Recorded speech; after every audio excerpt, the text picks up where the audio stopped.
Hey everyone, it's Judy with Ttmt Tuesday. It is Thursday, April the 21st. Hoping everyone's had a wonderful week, a wonderfully crafty week. I'm at the school today and I just wanted to show y'all something additional that I had added to my Ripley tomato quilt. I didn't have a label on it, so I went back and I made a label, and this is it. It is the Ripley, it's a tomato, and I put Ripley Tomatoes 2022, and then of course my little logo on it, and I think it turned out pretty cool, and I actually really am happy that they have it on display here. I think the Tomato Fest is happening in July, and it's going to be moved over to the chamber, so pretty happy with that. And I figured while we were already here, I'd go ahead and show you another quilt that they have on display. You may have seen it before, but anyways, I'll show that to you. This is a quilt I made several years ago. My first bookshelf quilt, well actually my only bookshelf quilt that I've ever made. You're going to notice some of y'all's favorites, Phantom and Stitches.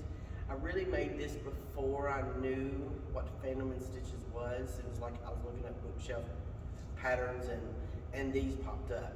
So this was kind of the beginning of me becoming a member of Phantom and Stitches, Talk to Me Tuesday, and that sort of thing. So I did add a few like random pieces, but yeah, I like it. I feel like I could make it so much better now if I was to make it now. I really do feel like I could just make a better quilt. I actually made it with the school in mind, so a lot of the bindings, at that time I was printing names and stuff on paper, on the fabric, so it's kind of faded now, but like I have Tennessee and then Tennessee College of Applied Technology. I do have a couple of Doctor Who references in it, and of course I put the cat on there because, well, we're T-Cat. So, okay, so yeah, I wanted to show y'all that. And then last time I talked a little bit about the different papers that I was using, and the one that I tried out was this vellum paper. It turned out, I mean, it was fine. It did the trick. There was definitely some benefits to the paper being so thin, or not regular thin, but where you can see through it. Downside is that it did hold up to the heat to a certain extent. It would slightly curl, it would have a slight curl to it. And when you're working on big sections, that could be a problem. So, but I did realize that once I pressed it and I flipped it over and I pressed it again, that curl would kind of level off and it wouldn't be a big deal. However, if you're doing a really detailed pattern, the more heat you would apply to it, the more fragile the paper became, where it would start, like getting real crisp and then just cracking. So that was something that I didn't think that would happen, and it did. After so many times of putting heat on it, the paper would just start, it would just start cracking and breaking into pieces. It's definitely easier to remove, but does the benefits weigh out, disadvantages?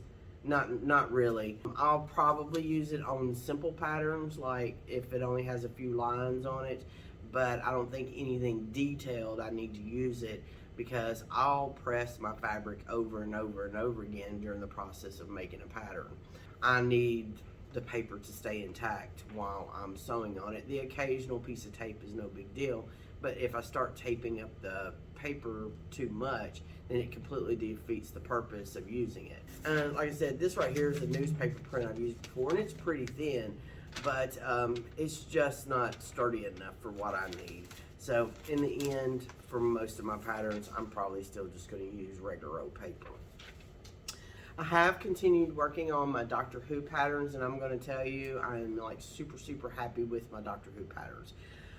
I'm over the moon about how they're turning out. At first I was just planning on doing a couple of the Doctors, the favorites, but since I've started making them, I'm getting excited about it. I'm anxious to see them done, And so I'm all in. This weekend, I might be out of town this weekend and next weekend. So I'm not sure how much progress I'm actually going to get done in the next couple of weeks.